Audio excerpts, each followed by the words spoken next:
Здравствуйте, друзья! Сегодня 12 июля и начинает зацветать бромус или костер мягкий. Это злаковое растение. В флористике оно используется как сухоцвет. И сейчас я вам покажу, в какой стадии его нужно собирать, если вы его будете использовать в качестве сухоцветного растения. Его срезают тогда, когда колос полностью выдвинулся. Вот здесь вот хорошо видно. Вот он, пазушный листочек, из него идет веточка. И на этой веточке вот такие вот колоски. Это сложный колос. Чешуйки еще закрыты. Но кое-где уже начинают появляться вот такие вот маленькие желтенькие точечки. Это тычинки. Вот это сейчас самая лучшая стадия для сбора. Когда он еще не раскрылся, но уже в полном размере. Его срезают.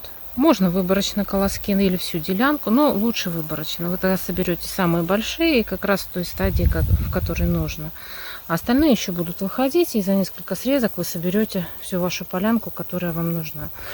Срезают у основания, то есть вот там вот поближе к почве. Или можно вот просто сломать, допустим. Сейчас я какой-нибудь маленький сломаю.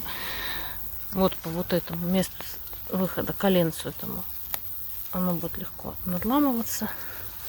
Вот, и вот такой вот колосок. Ну, это колосок, конечно, совсем маленький. Колоски собирают, связывают пучок и подвешивают вот так вниз головами. Ну, сушат в помещении, либо в затененном помещении, если вы хотите сохранить вот этот вот зеленоватый цвет, либо под навесом на солнышке. Просто чтобы сверху было прикрыто от осадков, но чтобы солнце попадало. Тогда у вас будут осветленные колоски. Осветленные будут вот такого вот соломенного цвета. Вот это бромус уже созревший. Видите, как он начинает раскрываться, таки топорщится во все стороны. Вот, и там внутри будет уже непосредственно семечко, такая палочка. Ну, вот это вот пустая. Я потом осенью покажу, как выглядят семена бромуса.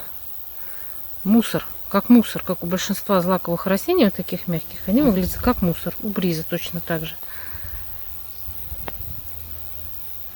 Ну и попутно, раз мы здесь, покажу тысячелистники. Вот такие разные. Вот такой пастельного цвета, очень красивый тысячелистник.